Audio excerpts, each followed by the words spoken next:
Vamos a comenzar hoy con un nuevo tema. Ya prácticamente estamos en el tema número 7 que pretende hablar ya más específicamente de algunas patologías traumatológicas propias y comunes del miembro superior, del miembro inferior y a nivel de columna. Hoy vamos a comenzar con las patologías propias del miembro superior, es decir, patologías traumatológicas propias del miembro superior. Bien, para esto vamos a comenzar a describir algunos aspectos interesantes de estas patologías. Vamos a describir primero la clínica kinésica, es decir, vamos a describir de alguna manera la parte anatómica. Nos vamos a enfocar un poco al repaso de las estructuras que conforman el miembro superior en esta primera clase. Y vamos a comenzar con la escápula, con la cintura escapular. Básicamente el miembro superior va a tener un elemento importante que es la cintura escapular. La cintura escapular es el segmento proximal del miembro superior y se va a extender desde la base del cuello hasta el borde inferior del músculo pectoral mayor.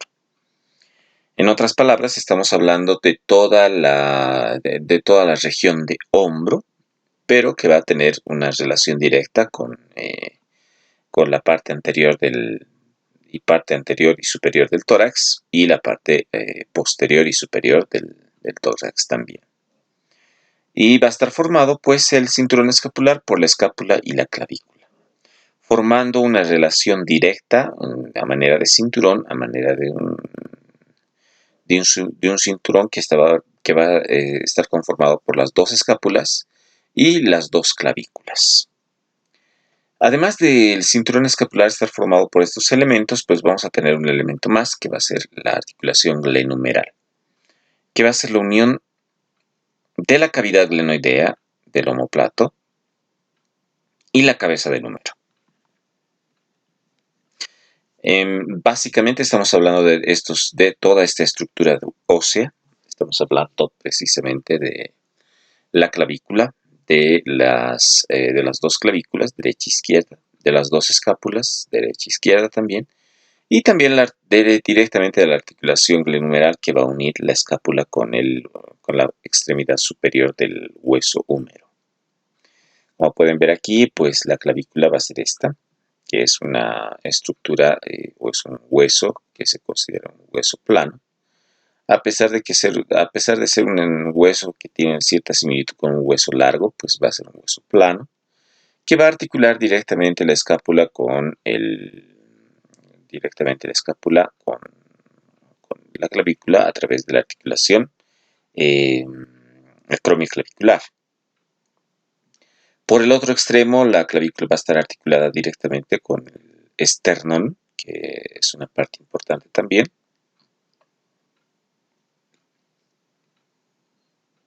formando la articulación esternoclavicular. A su vez, la escápula va a articularse directamente con un extremo de la clavícula. La escápula es un hueso plano también, que va a estar formado por tres vértices y tres vértices y tres ángulos también, o tres vértices o ángulos, y también tres bordes, un borde interno, un borde externo y un borde superior. Además de eminencias óseas como la espina ilíaca, la espina del omóplato, el acromión y la apófisis coracoides, ¿no? Entonces tenemos ahí tres elementos importantes: la apófisis coracoides, el acromión y la espina del omóplato. Prácticamente el acromión es una extensión de la espina y que va a terminar articulándose con la clavícula. Ahora, también tenemos una cavidad glenoidea que va a ser de importancia porque va a articular directamente con el húmero, formando la articulación glenohumeral. Perdón, aquí describiendo un poquito también el hueso húmero, es considerado un hueso largo, que va a tener dos extremos, un extremo que corresponde a la cabeza y un extremo que corresponde a los cóndilos, ¿no? Los cóndilos humerales. Más que un cóndilo, el cóndilo y la tróclea. Pero a nosotros nos interesa por el momento revisar esta parte del extremo superior, que es una cabeza, con dos eminencias, con dos tubérculos, que son el tubérculo superior o tubérculo mayor y el tubérculo menor. Esto es importante poder determinarlo. Si ven acá, este es el tubérculo mayor y este es el tubérculo menor. Y están separados por un surco, ¿no? Esto es de gran importancia porque en estos tubérculos es donde se van a insertar varios músculos del manguito rotador. Bien, si hablamos directamente de la articulación glenumeral, pues es la articulación más inestable del cuerpo. ¿Por qué? Porque la cabeza humeral no está totalmente cubierta por la cavidad glenoidea en sí. Es decir, que la cabeza, si vamos a la misma imagen anterior, es bastante prominente y llegando a intentar articular con la cavidad glenoidea, pues no está completamente articulada. La cabeza es demasiado grande, no articula directamente con la cavidad glenoidea, por eso es necesario la actividad de un elemento importante que es el rodete glenoideo o también llamado labrum glenoideo, ¿no? Es un rodete, es una extensión, es una saliente, es una extensión de la cavidad glenoidea y que va a terminar generando una especie de succión, es un espacio cerrado al vacío de la cavidad glenoidea, ¿no? Un espacio vacío que va a terminar atrapando la cabeza del húmero. Bueno, en relación a los movimientos fisiológicos, pues hay un elevado grado de amplitud, lo que quiere decir que esta articulación realiza diferentes movimientos, diferentes tipos de movimientos. Le da estabilidad a las inserciones musculares y a los ligamentos articulares. Va a haber un refuerzo importante alrededor de esta articulación, de ciertos músculos y también de ligamentos, porque sí va a generar una gran amplitud de movimiento por tener la característica de ser una articulación inestable, pues a la vez también tiene la posibilidad de poder realizar movimientos en los seis tipos de movimientos, ¿no? Y en los tres planos de descripción y también los ejes anatómicos normales, para poder realizar movimientos de flexión, extensión, de rotación externa, rotación interna, de abducción y de aducción. Si vamos a describir algo más de estas articulaciones, podemos mencionar que no solamente tenemos la articulación glenumeral como la articulación principal, también tenemos la articulación acromioclavicular, que es considerada un artrodio. Es decir, que es una articulación de extremos articulares planos que se articulan entre sí. Estos van a estar reforzados por ligamentos acromioclaviculares superiores y también ligamentos acromioclaviculares inferiores. Va a estar reforzado por ligamentos acromioclaviculares, uno superior y uno inferior, ¿no? También tenemos la articulación coracoclavicular. Bueno, esta más que ser una articulación es un refuerzo de un extremo o de una articulación que va a tener refuerzo a través de ligamentos que son pues los ligamentos coracoclaviculares. Entre ellos los resaltantes, pues el trapezoide y el conoide, ¿no? O conoideo también. Además de un refuerzo final que va a ser un ligamento transverso, reforzando toda la zona de la articulación coracoclavicular. Esta articulación coracoclavicular va a estar también finalmente reforzada por la articulación acromio-coracoidea, sobre todo de un ligamento, el ligamento acromio-coracoideo. Ya enfocándonos también al refuerzo y a las estructuras estabilizadoras estáticas y dinámicas de la articulación glenumeral, pues vamos a encontrar estos medios de unión que van a estar formados por la cápsula articular y también de las bursas, ¿no? Bursas alrededor de la articulación glenumeral, que son la bolsa subescapular, primero. Después la bolsa subacromial, la cual se va a encontrar en el espacio subacromial. Después tenemos la bolsa subdeltoidea, directamente relacionado con esta articulación que es considerada falsa, como es la articulación subdeltoidea. Tenemos después algunas particularidades de esta articulación, la articulación glenohumeral, que vamos a considerarla como una enartrosis, es decir, un segmento de esfera, el cual le va a generar gran movimiento. También tenemos ligamentos que van a reforzar esta articulación, que son los ligamentos glenohumerales, los ligamentos, el ligamento humeral transverso y los ligamentos coracohumerales. Bueno, aquí podemos ver todos esos refuerzos. Aquí podemos ver estos ligamentos acromioclaviculares. Están acá, un refuerzo anterior y un refuerzo, superior y inferior. También vemos los dos ligamentos, el trapezoide y el conoide, que son los coracoclaviculares, son estos dos. Coracoacromiales, ¿no? Coracocromial aquí, o coracoclavicular también. También tenemos los ligamentos, pues aquí el ligamento humeral transverso, que es el que va a reforzar directamente esta articulación. Y pues vemos también la cápsula articular y también los ligamentos que podrían llegar a ser los ligamentos,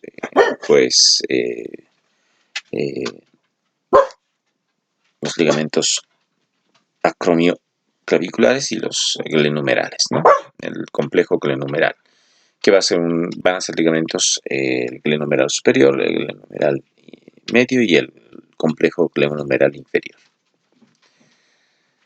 Pasando ya a codo, pues tenemos una articulación en codo que va a ser formada por tres articulaciones propias, la articulación húmero-radial, la articulación húmero-cubital y la articulación radiocubital superior. Bueno, entonces estos tres tipos de articulaciones conforman la región del codo. Si nos vamos a describir la parte ósea, pues vamos a mencionar que ya no estamos hablando de la extremidad superior del húmero, sino en la extremidad inferior del húmero, en la cual podemos resaltar la presencia del cóndilo humeral y el del trócleo humeral. Aquí podemos ver también no solamente la participación de este hueso, sino de otros dos huesos que son el cúbito y el radio, pero en sus extremos proximales. El radio caracterizado por la cabeza del radio y el cúbito pues por una escotadura formada por el olecranon y también la apófisis coronoides, ¿no? Aquí vemos esos extremos. Si nos vamos directamente de la descripción, pues la articulación húmero-radial, que es la articulación que va a unir el hueso húmero con la cabeza del radio, va a ser una articulación de tipo diartrosis, es decir, que va a generar cierto grado de movimiento amplio, va a generar una cantidad más de rango de movimiento alto, y a la vez también vamos a considerar que por su forma esta articulación va a ser clasificada como una condilia, es decir, con dos extremos cóncavo y convexo, un cóndilo y una cavidad, ¿no? En este caso el cóndilo pues pertenece directamente al cóndilo humeral y la cavidad pues corresponde a la fosa radial que está en la parte superior de la cabeza del radio. Y pues como decimos aquí el húmero, ¿no? El cóndilo, el radio, la cavidad superior de la cabeza del radio. Entonces esos son los dos extremos articulares, los dos superficies articulares que se relacionan entre sí. Después tenemos la articulación húmero-cubital, es decir, que va a unir el hueso húmero con el cúbito. Esta también se considera diartrosis porque es parte del movimiento amplio que realiza el codo. Y en su forma, pues va a ser clasificada como una articulación troclear, es decir, va a formar la unión a través de una tróclea y una escotadura, como si se tratara de una polea. Entonces, esta articulación troclear va a unir la tróclea del húmero con la cavidad sigmoidea o la cavidad sigmoidea mayor perteneciente al cúbito.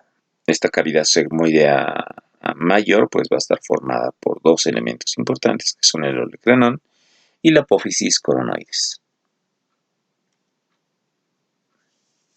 Entonces, en total, bueno, hay una tercera articulación que debemos considerar, que es la articulación radiocubital superior, es decir, la unión entre el radio y el cúbito en su extremo superior.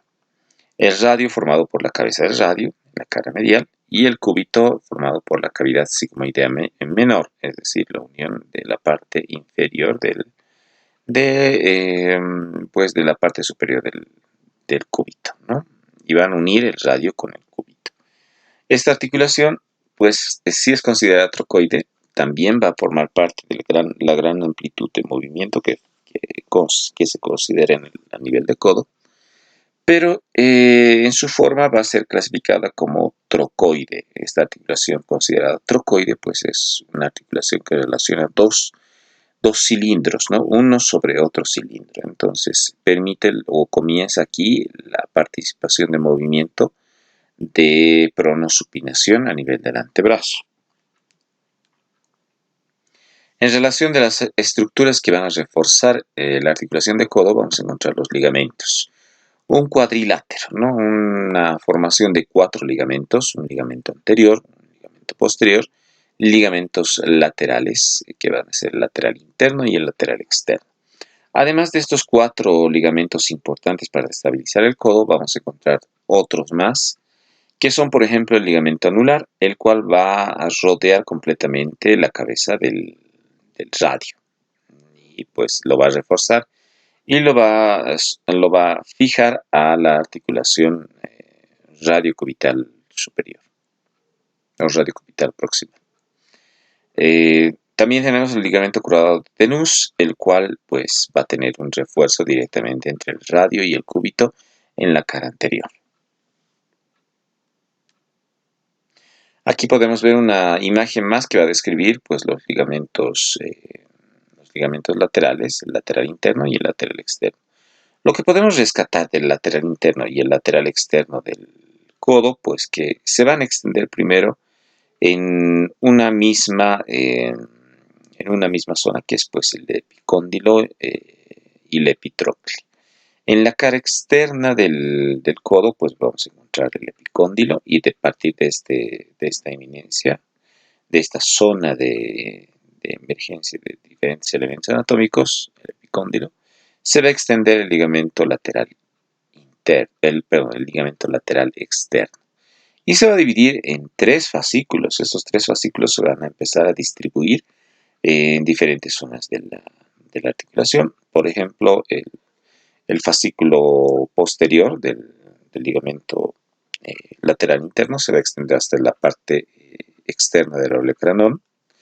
La parte del fascículo medio del ligamento lateral externo, que se extiende desde el epicóndilo, se va a extender hasta la parte externa también, la parte externa de la cabeza del radio. Y el fascículo anterior, pues se va a extender desde el epicóndilo hasta la cara anterior del radio, de la cabeza del radio. Todo lo contrario, si vemos acá, el ligamento lateral interno, pues se va a extender desde el epitrocle, que va a ser la eminencia ósea detrás de la tróclea humeral, y se va a extender en 3 fascículos también, uno que va a ir hacia el olecranon, otro que va a ir a la cara externa del cúbito y otro que va a ir a la cara interna, relacionándose muy cerca de la apófisis coranoides. Entonces tenemos una especie de pata de gallo, ¿no? Una pata de gallo con 3 dedos que van a ir extendiéndose directamente hacia la región interna con el ligamento colateral interno, el ligamento lateral interno, y una patita de gallo también que se va a extender en la cara externa desde el epicóndilo lateral del húmero hasta, a manera de patita de gallo, toda la cara lateral de la región del radio y del cúbito. Aquí tenemos el ligamento anular. Si se dan cuenta, este es el cuello de la cabeza del radio. Ahí va a estar totalmente rodeando el ligamento anular. Y lo que va a hacer es pues unir directamente hacia el cúbito. Va a unir la articulación, digamos, radiocubital superior o radiocubital proximal. Radiocubital proximal, ¿no? Aquí vemos ese ligamento. Pero además del ligamento anular, del radio, vamos a tener el ligamento cuadrado de Denus, que va a unir también esos dos extremos, el radio con el cúbito, pero ya por debajo del ligamento anular, ya muy cerca de la sindesmosis radiocubital. La osteología del miembro superior, esto lo vamos a dejar ya para el segundo video. Ya acabamos de ver hombro y codo en todas sus extensiones, y vamos a comenzar el segundo video describiendo tal vez ya aquí los diferentes huesos de la mano en sus dos hileras. Bien, los verán en el siguiente video para continuar esto de las patologías del miembro superior. Permiso, hasta el siguiente video.